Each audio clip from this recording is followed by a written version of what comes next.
Vai. Galera, é com muito orgulho que a gente faz uma live comemorativa de 3 anos de live.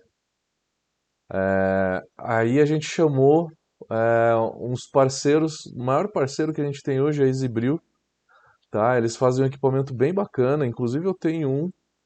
A gente já se fala há bastante tempo, né, Ronier? Então eu queria apresentar aqui o Exato. Ronier da Exibril. E essa live a gente escolheu, vocês escolheram, na verdade, vocês escolheram porque vocês indicaram pra gente o tema que vocês queriam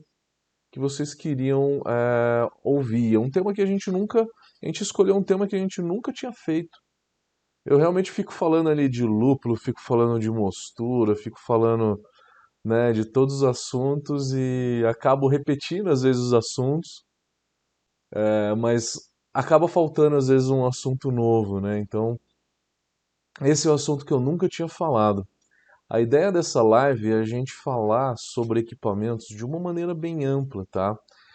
Vamos tentar aqui, a gente bolou aqui antes de começar essa live uma linha do tempo, né? Uma linha cronológica. Vamos pensar desde a preparação dos ingredientes, né? Na hora que a gente for precisa de uma balança e aí depois um moinho de malte, uma panela de mostura, clarificação, fundo falso, bazuca, fervura, fermentador, enfim, vamos tentar aí mais ou menos passar por uma ordem cronológica, tá?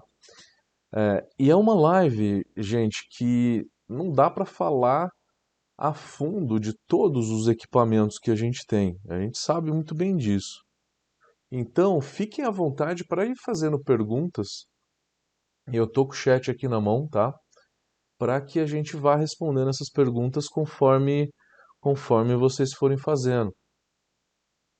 Fiquem à vontade, façam perguntas que a gente vai entrando a fundo nos assuntos que vocês sugerirem, tá? Então, quer falar um pouquinho mais sobre algum determinado equipamento? É, s- Algum problema que você está tendo? Uma sugestão que você precisa de um equipamento diferente? Então, galera, fica realmente à vontade, porque a gente faz essa live aqui para vocês, tá? E aí, no meio do caminho, né, eu combinei com o Ronier, você vai colocando aí ó, algumas ideias, que eles estão com bastante equipamento bacana, com algumas coisas novas, bem automatizada, né? E aí a gente vai fazendo um paralelo, tá? Mas a ideia não é falar só de um tipo de equipamento, nem só dos equipamentos da Exibril, a gente vai falar de tudo, né? Uma live bem ampla, né? A Exibril vem aqui complementar muito, né, essa live, porque eles têm equipamentos bem bacanas, né? Então sempre inovando e criando umas coisas bem automatizadas aí pra gente, né? Então, vamos lá, vamos começar, Ronier. Vamos começar então na ordem cronológica. A gente começa então por onde? Vamos lá. Começamos no planejamento da receita. Exatamente. No planejamento da receita, para planejar a receita, eu uso muito Beersmith, né? Primeiro a gente precisa de um software. Beersmith é a primeira coisa. O Brewfather, gente, eu até acho que está um pouquinho melhor do que o Beersmith. É que muita gente já está acostumado com o Beersmith e aí a gente acaba usando mais o Beersmith. Mas o Brewfather, eu acho que ele é até um pouco mais completo. O Beersmith, ele tem muita função. Eu acho bem bacana o quão completo que é o Beersmith. Mas o Brewfather, ele tem as mesmas funções do Beersmith, de uma maneira diferente, né? Lógico, porque ele é todo web e o Beersmith ele é principalmente para o computador. Mas o Brewfather também tem muitas funções que eu acho bem bacana. Eu acho bem bacana e eu recomendo vocês Tranquilo. também tentarem o Brewfather. A gente tem um curso de softwares, né, de cálculos com softwares, que vocês podem dar uma olhada depois também. Então, acho que a primeira coisa é o planejamento da receita. A gente planeja a receita com o software. Depois a gente vai lá, a gente vai pesar os nossos insumos, né? Vamos pesar os insumos. Geralmente a gente usa Só, uma só, balança de cozinha. Pode falar. Matheus, antes de tu falar sobre a parte da moagem, né? Até traçando um paralelo dos dois softwares, né? Eu tenho percebido, eu também sou usuário do Beersmith já há bastante tempo, e eu tenho percebido que a galera que está iniciando, ela tem uma tendência maior a ir para o Brewfather. Talvez até por essa. Ele tem um layout mais amigável, ele parece que apresenta as informações de maneira mais simples, assim. Então, eu, pelo menos, percebo isso. Assim, a gente tem os grupos do WhatsApp, que tem os nossos clientes, enfim, vê bastante gente usando, bastante gente compartilhando receita. Então, acho que na questão dos softwares aí, eu gosto do Beersmith, mas o Brewfather veio bem, assim, veio bem a calhar e com essa pegada mais nova, né? Esse layout mais amigável, acho que chama mais atenção, assim. Que legal, que legal. Bom insight esse, porque eu acho que a princípio, né, quem fez o curso comigo de softwares e nunca usou nenhum software, eles também tinham essa impressão. Putz, o Brewfather é melhor, né? Eu vou começar no Brewfather em vez do Beersmith. Mas é como o Beersmith está lá há muito tempo, né? Muita gente continua usando. Inclusive eu, Quem já tem, continua usando, né?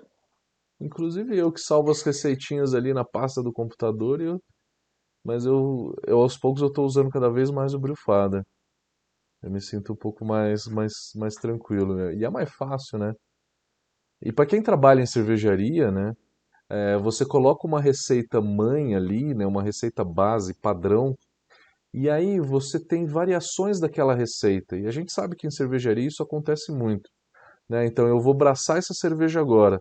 Putz, mas eu troquei um lúpulo, eu não é exatamente aquele mesmo malte, eu tive que fazer uma substituição. Então você salva uma versão dela alternativa, mas mantendo uma receita padrão. Você sempre mantém a receita padrão e aí vai salvando os lotes, né? E ele chama de lote mesmo, né? Então cada abraçagem tem um lote diferente. Isso é muito legal. Para cervejaria isso é muito bacana. Consegue É, notar os nuances, né? As diferenças, né? Que mudou de uma para outra, porque a gente sabe que mesmo na cervejaria ou em casa, tu não vai ter o equipamento automatizado, tu consegue ter uma repetibilidade maior, né? Mas assim, ainda assim, existem muitas variáveis, insumos, né? Que pode mudar, né? Então, acho que é legal a gente ter esse paralelo, né? Conseguir ir comparando e vendo a evolução, vendo o que mudou e o que resultou, se melhorou ou não, né? com certeza, com certeza, com certeza. É uma coisa bem bacana. Quanto a balanças, gente, eu aconselho vocês a terem dois tipos de balança. Primeiro, uma para malte, malte e lúpulo, que é aquela balança de cozinha normal. Aquela balança de cozinha, ela é bacana quando você está pesando uma quantidade um pouquinho maior, coisa por volta de 50, 100 gramas. Por quê? Porque a precisão dela não é tão boa e ela começa a medir a partir de 3, 4, 5 gramas às vezes, né? Você coloca alguma coisa ali, ela fica zerada e aí de repente ela vai para 5. Então não dá para medir sais. Quando você vai fazer correção de sais para uma cerveja de 30 litros aí, né? Você precisa de uma balança com casa decimal. Não precisa comprar uma balança analítica de laboratório, que essas coisas custam R$ 3.000 cada uma, né? E tem duas, três vírgulas depois três casas decimais depois da vírgula. Não precisa. Tem uma balancinha pequenininha mesmo, tá? Na internet aí, compra no Mercado Livre, bem baratinha, que já atende, tá? Então precisa de duas balanças, uma com uma casa decimal para sais e outra para malte e para lúpulo. Moinho. Eu acho que nessa linha aí é boa, porque são balanças que normalmente são baratas, né? Então não envolve muito custo e Uhum. funciona bem. Tendo essas duas, o cara tá tranquilo, assim, né? Não tem muito mistério. De Bora balança pro moinho. tranquila. Moinho, o pessoal começa com aquele moinho de grãos, né? Quando eu comecei com aquele moinho de milho, né? Você fica girando a manivela. né? Aquele vermelhinho, né? Vermelhinho com branco, normalmente, O vermelhinho, tradicional. eles são discos, né? Só que aquele disco ele acaba estraçalhando um pouco o malte. E isso é ruim porque ele quebra muito a casca, e é verdade, tá? É verdade. Ele acaba quebrando muito a casca e não fica uma moagem tão boa. O moinho ele é de rolo, por quê? Porque ele tem uma função. E a função do moinho de rolo é ele esmagar o malte, não é cisalhar a casca, não é destruir com a casca, não é fazer uma moagem pó, né? É simplesmente esmagar, né? Porque é isso que o rolo faz, né? O rolo está ali girando, o malte entra e aí o moinho ele vai esmagar. Esmagar por quê? Porque o malte é duro. Ele tem 4% de água, no máximo 5%, né? Então ele já é duro. Se eu esmagar o endosperma dele, ele já vai quebrar e já vai ficar fácil de ser solubilizado.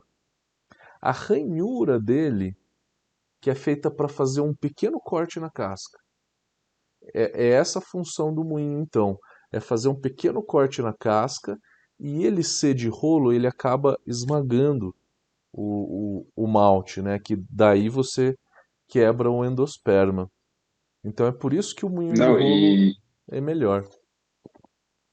não, e tem outra questão, né? O moinho de rolo ele te possibilita uma regulagem muito maior, né? Muito mais ampla, né? Que a gente tem uma variedade, uma disponibilidade grande de insumos hoje, né? A gente sabe, quem faz cerveja nota que de fabricante para fabricante, de safra para safra, tem grãos maiores, grãos menores. Então, tu poder fazer esse ajuste fino, né, da regulagem ali, aproxima mais o rolo, afasta, tu consegue obter o melhor resultado, né? Também quando o cara pensa em trabalhar com cervejas que levam cereais não maltados, cereais sem casca, também é importante que é deixar um pouquinho o malte um pouco mais inteiro para facilitar a filtração. Então tem tudo isso que o moinho de rolo ele possibilita, né? Com certeza. O moinho de rolo ele possibilita você trabalhar melhor, né? Porque o moinho de disco ele acaba não fica uma moagem correta. Então, geralmente o pessoal começa com aquele moinho de disco mesmo, né? Mas depois acaba evoluindo aí para um moinho de rolo. Uma dica que eu Exato. dou, tenta pegar um moinho de rolo que ele traciona os dois rolos. Que ele traciona os dois rolos, que na hora que o motor ele traciona os dois rolos juntos. Por quê? Porque se ele traciona um rolo só, o segundo rolo ele só vai girar na hora que entrar um malte ali. E isso depende de entrar um malte ali. Você não consegue ajustar tão perto, né, os dois rolos por conta disso, tá? Então você só consegue fazer uma moagem média para grossa, uma moagem média grossa. Não consegue fazer uma moagem média, né, que é o ideal, média ou um pouquinho mais fina. Então, uma dica é tenta ver se você consegue um moinho que tracione os dois rolos. Eu acho que é importante. Isso também depende também do um ponto que tu comentou com relação à ranhura, né? Essa ranhura ela também vai impactar nesse processo, né? Mesmo que o moinho não tenha tracionando os dois rolos, né? A ranhura também auxilia, porque senão ele vai ficar também, bota um grão maior e fecha muito, ele acaba patinando, né? Ele não traciona, ele não puxa o grão. Mas se ele tiver a ranhura ideal ali, ele vai ajudar a tracionar também o grão. E depois que ele começa a moagem, vai, né? O problema é realmente que se tu fecha muito o moinho, ele não vai patinar e não vai puxar o grão. Depois que ele puxou, ele até vai, né? Mas essa dica dos dois, pressionando os dois, realmente é interessante. Depois da moagem, a gente tem a mosturação. Daí fazer a Eu mosturação, diria né? ainda, Diga. antes da moagem, teria a questão da água, né? Que é uma parte importante aí, que é a gente tem que levar em consideração, né? Já que ela compõe a grande maioria da cerveja, então a preparação da água é muito importante. Eu vejo que, acho que provavelmente tu também deve perceber isso, muita gente busca água mineral, né? Trabalhar com água mineral, até porque tem certeza que está livre de cloro, né? Que é extremamente prejudicial para a cerveja, né?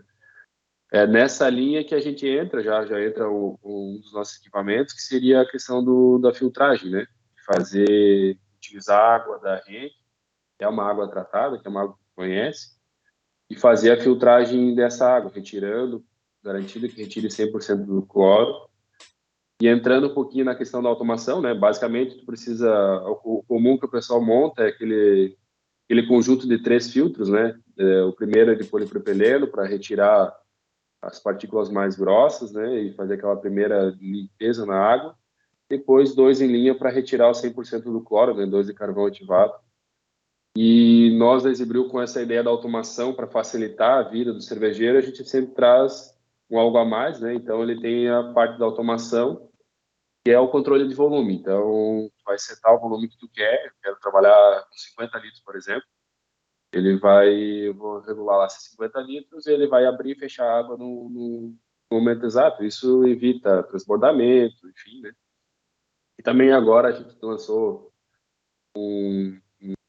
modelo Wi-Fi o controlador de braçagem se comunica com o controlador do filtro e manda ele liberar água. Então, tem esse processo de automação, né? Só para a gente puxar a questãozinha da água aí. Poxa, que bacana, que bacana.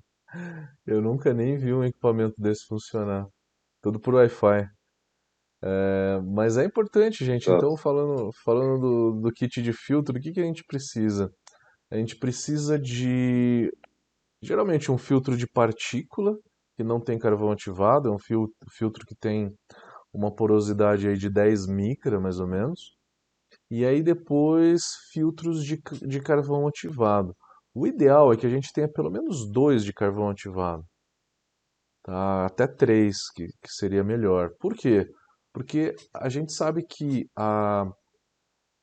o cloro ele vai passar pelo filtro e se ele passar um pouco rápido, aí já vai uma dica, reduzir um pouco da vazão. Se ele passa muito rápido, ele não adere no carvão ativado. Mais ou menos, um filtro só, ele consegue, né, reter 70 a 75% de todo o cloro, né, Ronier? Mais ou menos isso. Exatamente. Depende muito do fabricante, né? Mas o fabricante do filtro, né? Do filtro mesmo. Mas normalmente 75%. E essa questão da indicação que vai de fabricante para fabricante é importantíssima, porque do volume que tu passa, né? Da velocidade que tu passa. Que ele vai perdendo eficiência. Normalmente, vai depender do tamanho do filtro, né? Que está sendo utilizado. Ele vai variar esse volume. Então, se o fabricante recomenda passar 2, 4 litros por minuto, tu passar o dobro, consequentemente, tu vai perder eficiência na tua extração do cloro, né? Retirada desse cloro. Então, realmente é importante mesmo levar isso em consideração. E leve em consideração que o elemento filtrante ele tem validade, né? Ele satura. É uma ligação irreversível, ele satura. Já aconteceu comigo de eu ter clorofenol porque eu não troquei, tá? Já aconteceu comigo. Então fique atento, ele tem um volume para você usar. Uma analogia que dá para fazer com questão de óleo de carro. Assim, ele tem a mesma ideia, a mesma lógica. X litros ou pelo tempo também, porque também não adianta o cara querer usar, eu uso um pouquinho, e daí ele quer usar 3 anos o filtro. Ele vai chegar um momento que ele vai saturar e tu vai começar a ter resultado na cerveja, né? Vai perceber que tá ficando resquício de cloro ali. Exatamente. E aí o filtro ele tem isso, tá? Ele tem essa especificação. Tome cuidado com isso, porque o clorofenol é um negócio bem chato. E um pouquinho só de cloro já dá um clorofenol que a cerveja não fica bacana. Não fica bacana. Bom, Grande falamos de chance de ir água. pro ralo, né? Não dá para tomar, não dá para consertar uma cerveja com clorofenol, né? Vamos falar de equipamento de mostura agora. Aí eu acho que é uma coisa a gente detalhar bastante. Você pode usar o clássico, o modelo clássico. Geralmente o cervejeiro caseiro ele não usa tanto.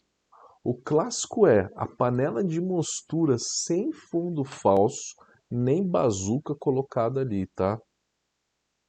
O porquê disso? A indústria usa isso porque é mais fácil de homogeneizar.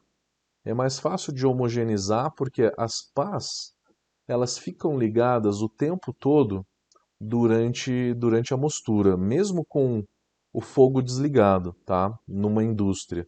Porque isso homogeneiza mais a temperatura, acelera um pouco das reações e faz a mostura acontecer um pouco mais rápido.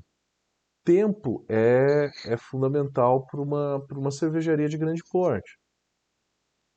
Já para o caseiro ele quer um pouco mais de praticidade, né? Então você vê muita gente já colocando fundo falso ali durante a mostura.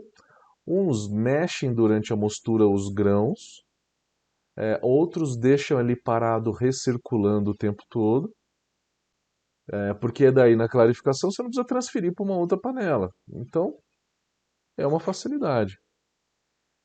Tem o brew in a bag.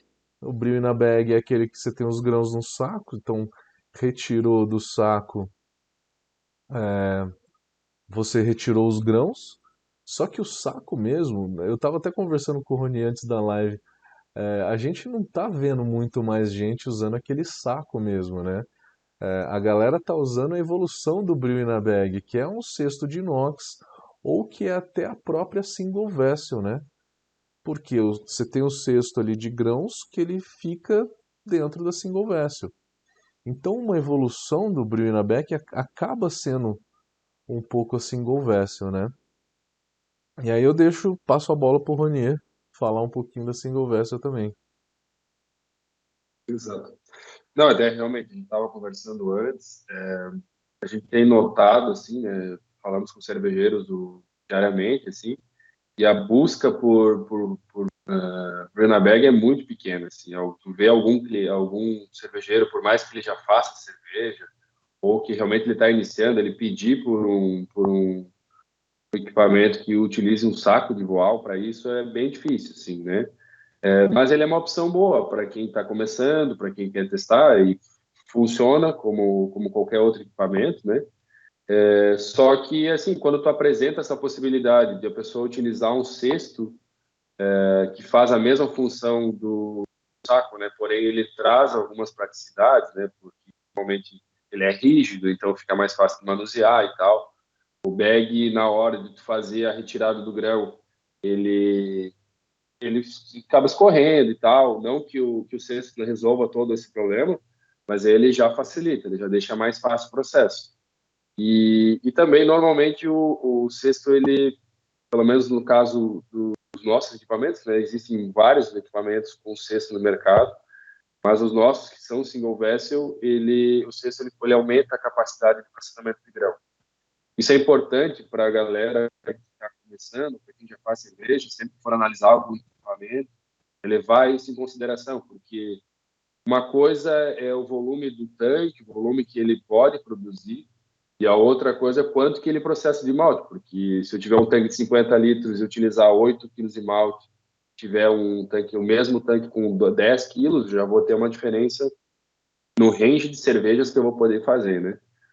Então, realmente, assim, a procura por Brew na Bag é muito pequena. A gente vê alguns caras que já abraçaram e querem mesmo, mas a maioria digamos que seria essa evolução, né? Saindo do Brew na Bag e indo para o Single Vessel, ou até daí entrando para o Double Vessel, que é o nosso foco, né? Que é trabalhar com dois tanques. Não sei se tu tem mais alguma coisa que tu quer aproveitar sobre o Single Vessel, a gente já pode falar também sobre fazer esse paralelo com o Double, né? Já aproveitando que está na toada aí. Eu sempre, quando eu falo de single vessel, eu tento pensar algumas dicas para o pessoal que já tem.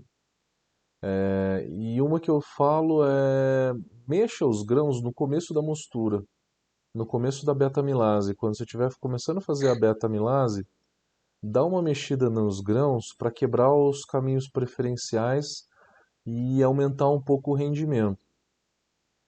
A maioria dos single vessels ele proporciona que você faça o no sparge, mas a melhor forma de aumentar o rendimento é fazendo uma lavagem. É fazendo a lavagem. né? Então, é sempre essas dicas, as principais que eu dou na hora que eu falo de single vessel. Você tem alguma para complementar? Tem. Trazendo a questão que tu falou de mexer nos grãos, né, de atuar na cama de grãos aí e tirar esses caminhos preferenciais, também é importante levar em consideração que existem equipamentos que têm o ciclo de recirculação, né, ascendente e descendente. Porque se tu tá recirculando como alguns equipamentos de baixo para cima, normalmente esse cesto ele é fechado, então ele vai ter uma tela embaixo, uma tela em cima, então é isso que o Matheus acabou de falar de mexer, tu não vai ter como, porque a não ser que tu desmonte ali, né? Mas não faz sentido, né?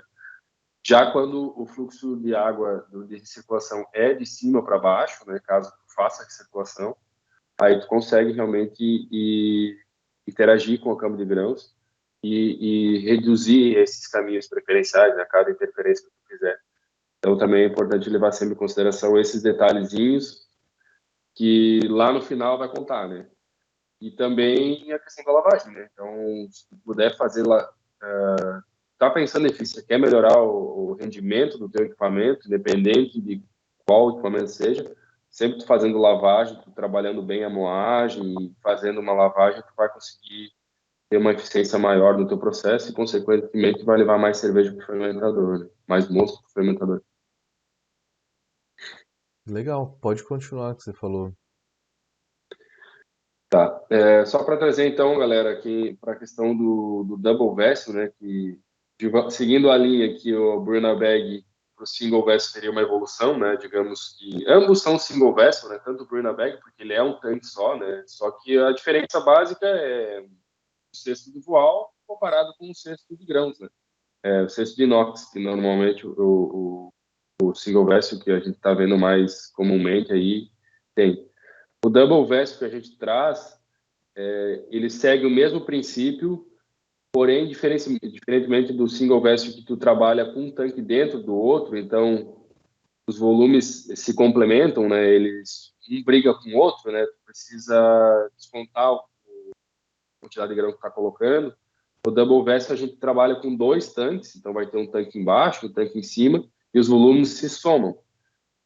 Esse processo ele vai ajudar a tu trabalhar com mais malte, né? Trabalhar com volumes maiores, sem contar que assim uma coisa que comenta muito, single vessel que tem cesto dentro, tá? Tu vai ver que a maioria eles são volumes menores, né? 20 litros, 30 litros de cerveja pronta, né? 40.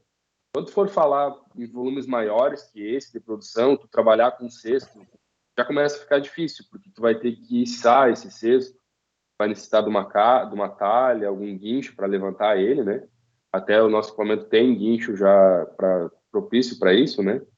Mas quando tu trabalha no double vessel, que o tanque já está suspenso, então ele já está trabalhando desde o princípio um tanque sobre o outro, eu não preciso fazer esse içamento. Simplesmente vou drenar o grão, drenar o líquido para o tanque de baixo, vai ficar só o grão, posso retirar esse grão e depois tinha que tirar o tanque. Então, fazendo esse paralelo entre o single e o double, a gente vai ter essa diferença de método, né? Os dois trabalham com recirculação e tal, mas um já trabalha desde o princípio elevado e o outro necessita elevar no final da filtragem, né? No final da mostura. O equipamento que eu tenho, o K60, ele é considerado double vessel, então, né? Double vessel, exatamente. Tá. E tu tem os dois tanques que trabalham simultâneos, né? A gente consegue trabalhar com os dois tanques e os Se volumes alguém se nunca somam, né? viu, é como se fosse a panela de baixo, é de fervura, e aí tem uma outra panela que vai em cima, ela fica em cima mesmo, ela não fica dentro. Eu já tive uma panela chinesa, acho que muitos de vocês têm, eu sempre vejo vocês postarem que aquela panela chinesinha, que ela é bem compridinha, né? Que não tem marca nenhuma, aquela é Sim. uma dentro da outra. Aquela é uma dentro da outra. Então, para vocês se situarem bem aí para entender o que que é o single É, vessel e o double vessel, né? isso. Muita gente nos procura atrás do single vessel, porque se tu reparar, a própria divulgação dos equipamentos single vessel, eles costumam mostrar tanque dentro e o tanque fora, né? Mas o tanque ele só fica içado, levantado no período final, quando tu vai fazer a drenagem dos grãos, né? Do líquido, né? Vai deixar só os grãos. Então, eles, embora eles sejam bem parecidos, assim, né?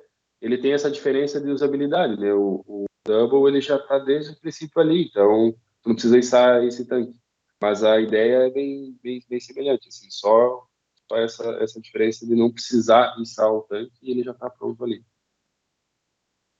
Legal, legal. É, falando da clarificação, tem gente que pergunta qual que é a diferença do fundo falso para a bazuca. A bazuca ela tem uma área filtrante menor. Se ela tem uma área filtrante menor, ela entope um pouco mais fácil, né? Então, a vantagem do fundo falso ela é melhor por conta disso, tá? Ela tem uma área filtrante um pouquinho maior. Quanto à panela de fervura, eu não vejo muitas variações, né? Só para concluir, com relação à clarificação, isso é Uhum. legal também. É bastante comum a gente ver. O Bazooka é pouco se fala hoje, até porque embora ela seja barata, falar que ela tem uma área de filtragem menor e gera mais entupimentos, né?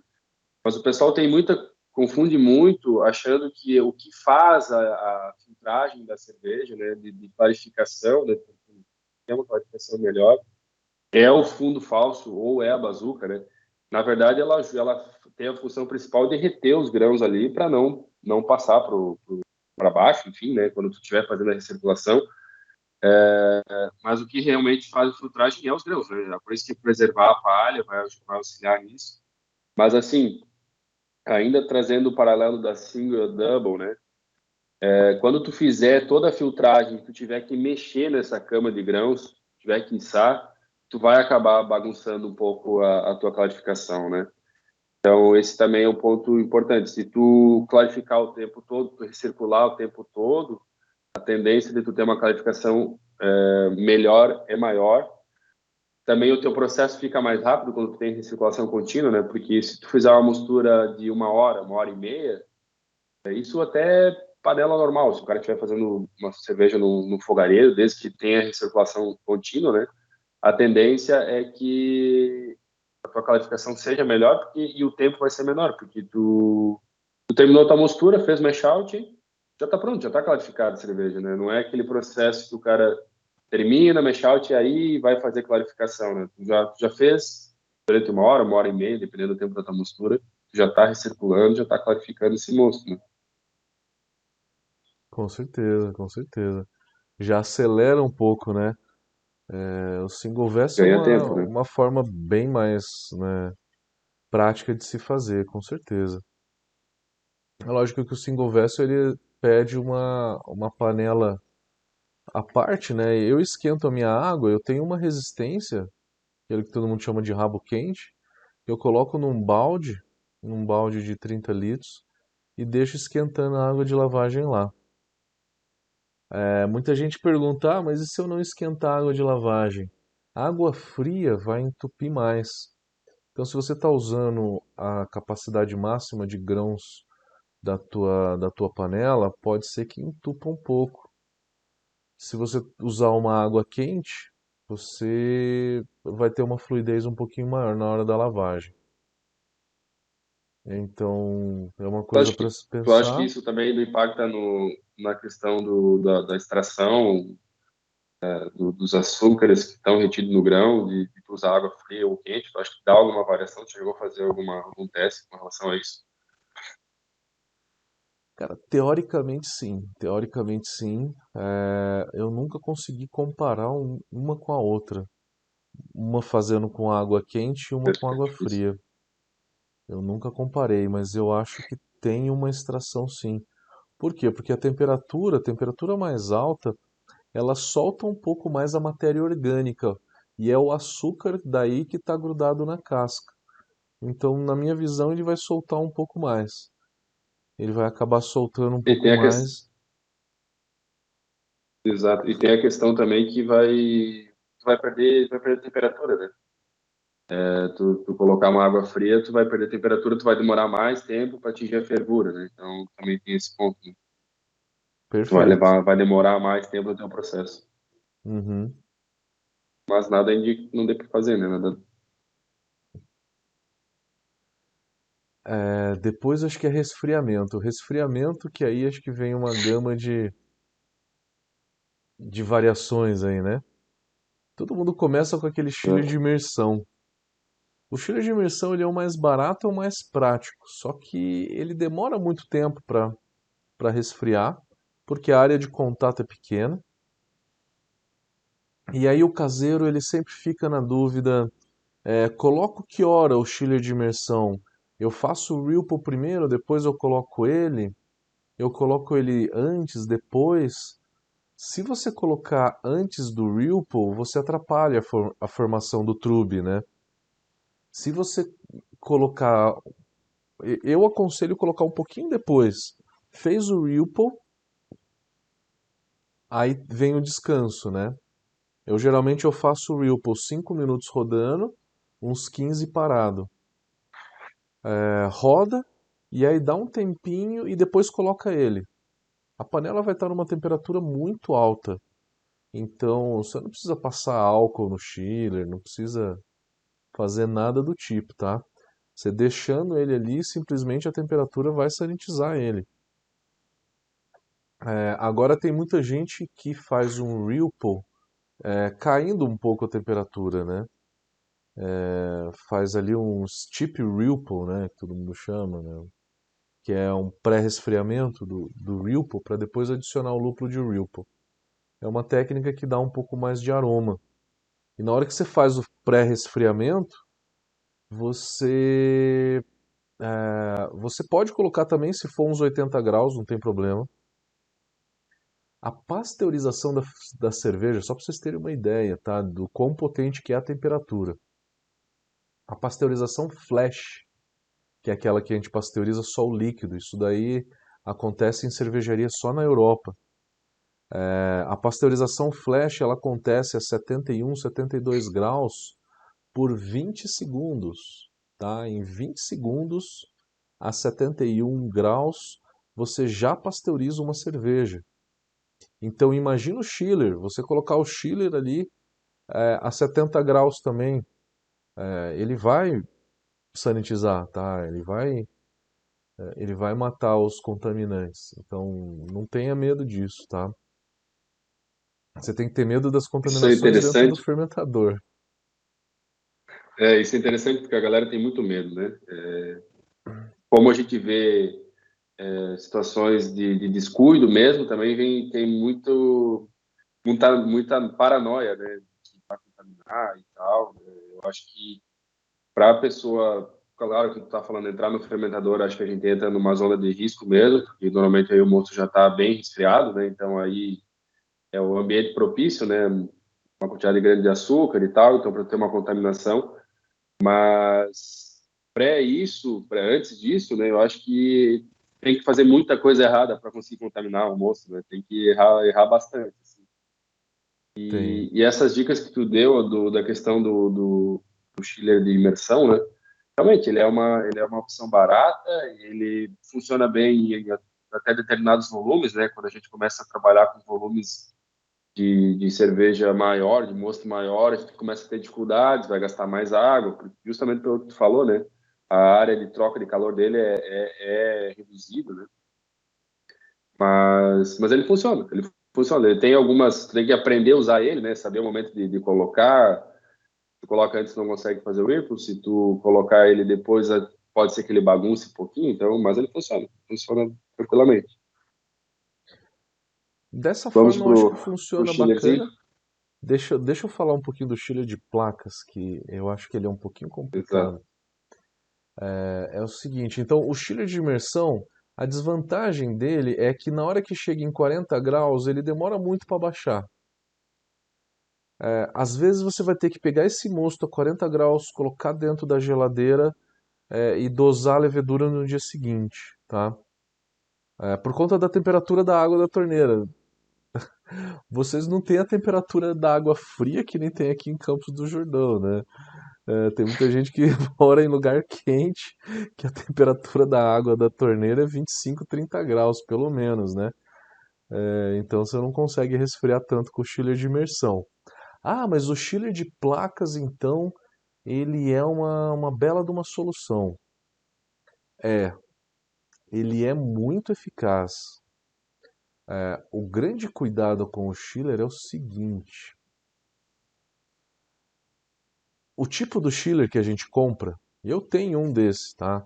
Ele chama chiller brasado. Brasado quer dizer soldado, né?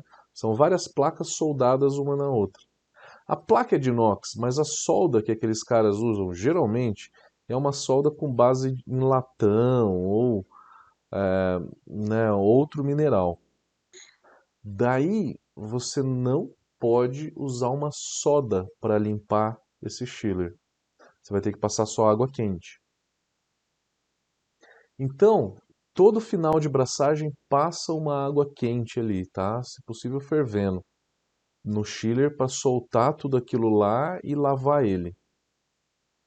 Mesmo assim, você vai perceber, se você pegar o chiller na mão e der uma chacoalhada, passa outra água de novo, você vê que sai um monte de sujeira. Chacoalha de novo, sai mais sujeira. Chacoalha de novo, sai mais sujeira. Se você fizer por volta de umas 10 vezes, chacoalhar isso até umas 10 vezes, vai continuar saindo sujeira de dentro do Sempre chiller. vai sair. Chiller brasado é Ele não uma para. coisa abominável para micro cervejaria, tá? Para cervejaria profissional. Por quê? Porque cria incrustação, você não consegue limpar. Nunca.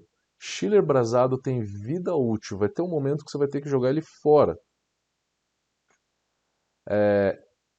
Tamanha a quantidade de sujeira que tem lá. E não é só por fato de não conseguir jogar soda, não. Não adianta só jogar soda. Você tem que. O ideal é você abrir o chiller. Você vai ver, mesmo. Vamos supor que você é uma cervejaria, tá? Tem aquele chiller que a gente chama de montado. O montado, eles são as placas com vedações de silicone, tá? Com borrachas para vedar.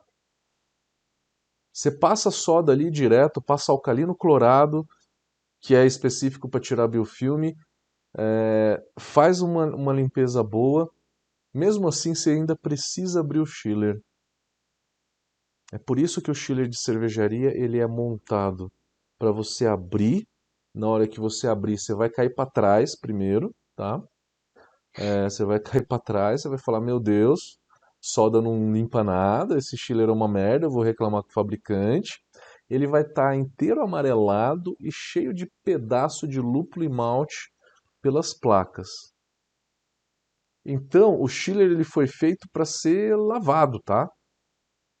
Tem um rapaz que perguntou aqui no Instagram sobre empresa que vende chiller montado para pequena cervejaria.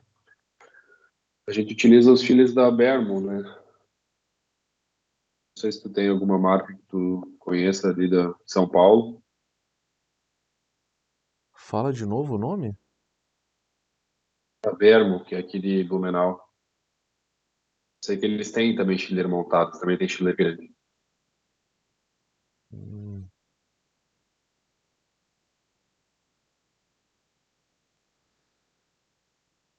entendi. Bom, voltou, YouTube voltou. YouTube voltou. Voltou. Vamos que vamos. Bom, vamos lá. O que eu tava falando? Eu tava falando então, pessoal, que o chiller brasado, o chiller de uma maneira geral, ele tem muita contaminação dentro dele. Então, o chiller brasado ele tem vida útil. Chiller montado ele precisa ser aberto a cada 6 meses, pelo menos, para lavar ele. E a grande dica que eu dou é uma coisa que eu faço, tá?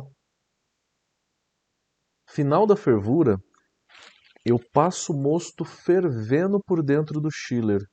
Eu vou lá nos últimos 10 minutos de fervura, tá? Um pouquinho antes de desligar a fervura, eu passo o mosto fervendo dentro do chiller. Passo o mosto fervendo dentro do chiller e volto para dentro da panela.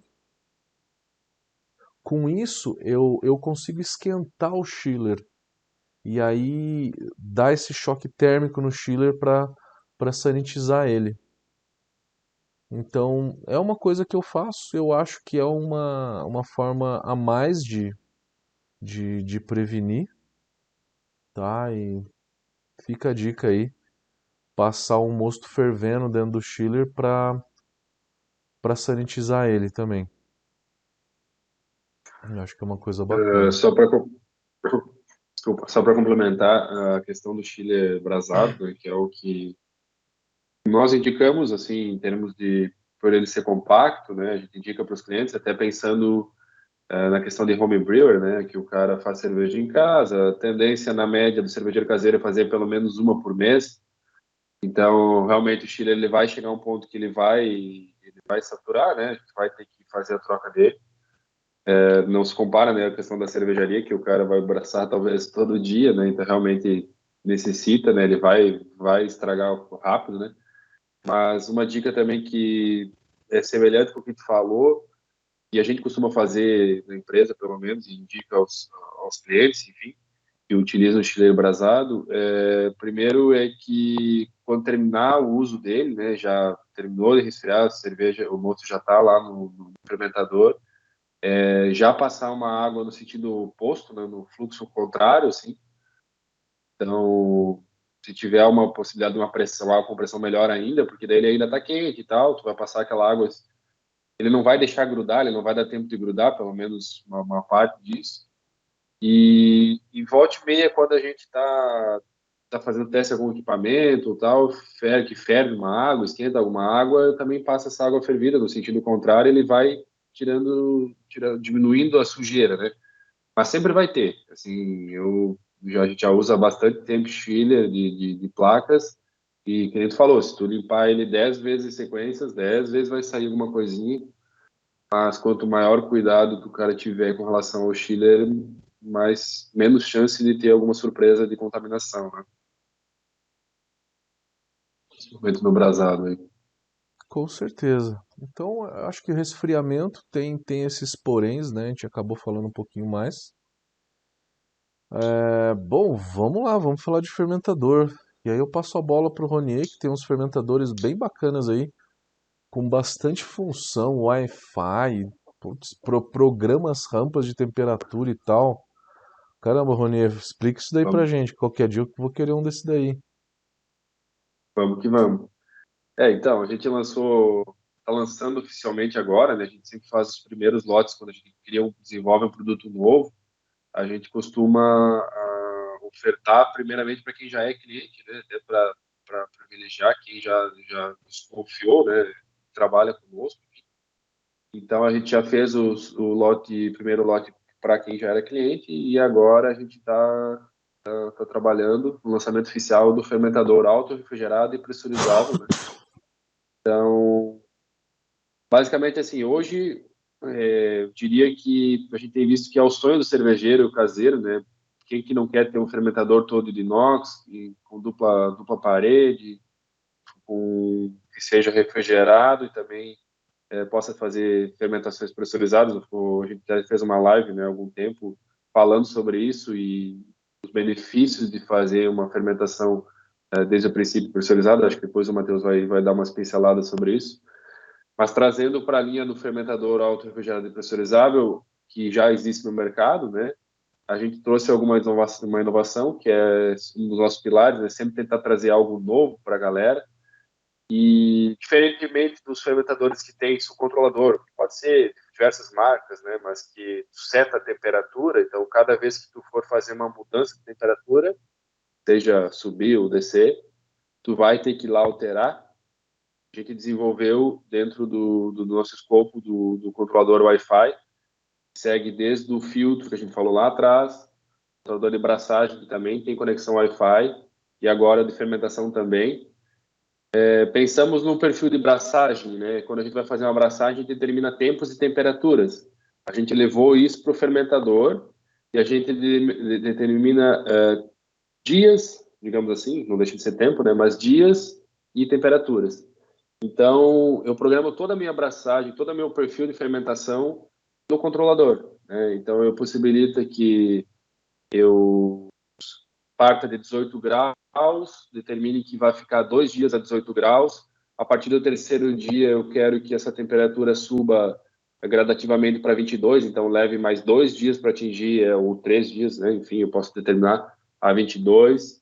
Atingir essa temperatura de 22 graus, eu permaneça por X tempo, e a partir daí eu faço um cold crash, né? Começar a reduzir a temperatura. Também posso determinar o tempo, né, que ele vai fazer isso. Eu quero que saia de 22 e atinja 4 graus em 4 dias. Ele vai fazer escalonado, então ele vai ligar várias vezes o fermentador.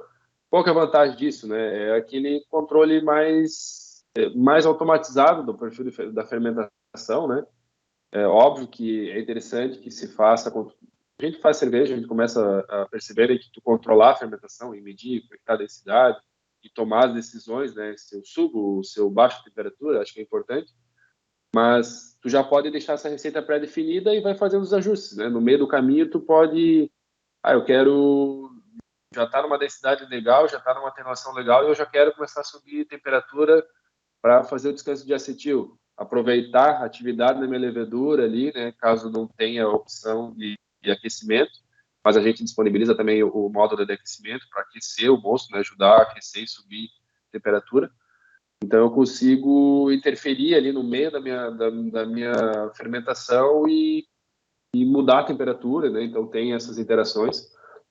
E a gente está trabalhando, né? O nosso dosador de água, lá, o filtro que eu falei lá no início, com o controlador de braçagem, eles já se comunicam, né? E a ideia é que futuramente o fermentador também entre nessa gama dos Wi-Fi, né? De todos eles se comunicarem e a gente poder ter um controle maior do início ao fim do processo.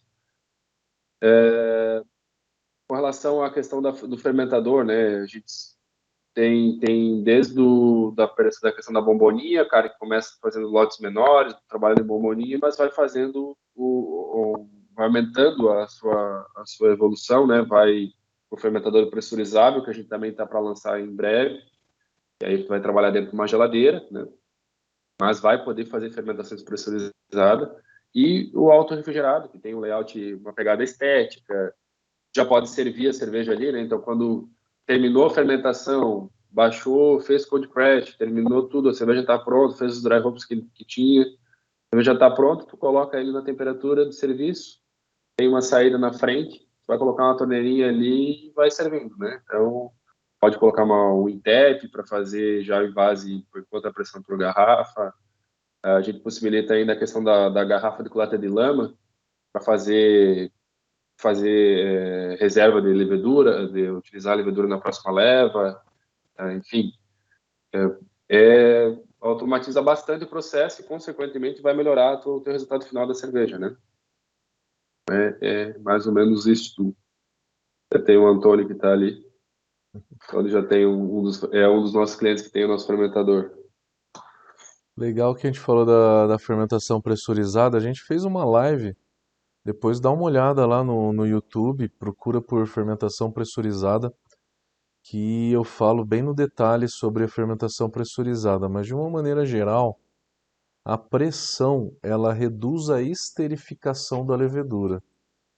Então não dá para fazer uma fermentação pressurizada quando você quer que a levedura esterifica, né? Quando você estiver fazendo uma cerveja belga ou uma Weiss. Mas cabe muito bem para uma lager, cabe muito bem para uma IPA, para uma cerveja inglesa. E principalmente, o pessoal tá se perguntando demais hoje por conta do preço do CO2, né? O preço do CO2 subiu muito. E aí pressuriza, fecha o fermentador desde o começo para já capturar ali o CO2 e já ir carbonatando. Então, fica a dica, tá? Façam isso, mas façam isso com para cervejas que não precisam ser esterificadas. E mais dicas a gente dá nessa live, tá? E a gente até tem um curso. A gente tem um curso de fermentação pressurizada, galera. E também, só lembrando, galera, não esqueçam do concurso da Brau, que a gente vai precisa receber as amostras até no dia 9 de setembro. Então corram para fazer as Bezinho. inscrições. Tem mais um mês aí para a gente receber as amostras. Essa questão da pressurização, né, é interessante. Até eu acabei de... Tô com uma lager estágio final aí e aproveitei essa deixa, né? Comecei desde o princípio com o fermentador pressurizado, aproveitei boa parte do CO2 gerado na fermentação, eu já estou com a cerveja pronta, não vou gastar um dedinho aí, talvez fazer um ajustezinho fino ali, mas não vai gastar quase nada de CO2, então é bacana mesmo. Então é só ver o objetivo que o cara tem, né? Mas é uma dica muito legal, trabalhar com o fermentador fechado, ou tu regula a pressão que tu quer e a partir daí ele libera, né? Tem essa possibilidade, show de bola. Porque vai precisar de uma válvula de alívio, né? Vai precisar de uma Exato. válvula de alívio para poder deixar isso fechado. No começo da Ixi. fermentação gera muito CO2 e aí acaba pressurizando muito. Quanto a invase, invase, tem muita gente que invasa em garrafa, fazendo um prime, né, jogando açúcar. É um pouco mais chato lavar as garrafas, mas você não precisa ter um barril, né? Tem gente que vai lá e compra um barril, que o barril é mais prático de carbonatar. Carbonata mais rápido, né? Só dar uma chacoalhada no barril e é mais fácil de servir. Então, Eu até, a gente costuma falar, né, que quem está começando a tendência é ir pro Prime mesmo, né? E a gente sabe que tem estilos de cervejas que se beneficiam de uma refermentação na garrafa, né? Fazer o Prime, só que o problema que a gente acabou de falar, né? Demora mais, leva mais tempo, então tem que esperar. Se tu tá numa época fria do ano, vai demorar mais tempo para ter a carbonatação, né? E quando é barril, tu terminou a cerveja, já carbonata na hora, no outro dia já dá para ir sair tomando, quando não der para tomar no mesmo dia já, né? Talvez vai estar um pouco bagunçada, mas rola, né? Só que o investimento é mais alto, né? o investimento é mais alto, mas tem essas vantagens. A vantagem do Prime, ela consome oxigênio. Se você vai fazer uma cerveja de guarda, é, a cerveja fica muito melhor com o Prime, porque ela reduz bastante a quantidade de oxigênio. Boninha, estamos dando 1h10 de live já e eu acho que a gente chegou no fim também dos assuntos. Eu acho Galera, que quem é, tiver acho que mais é isso. pergunta, quem tiver Bom, pergunta, por tenho favor.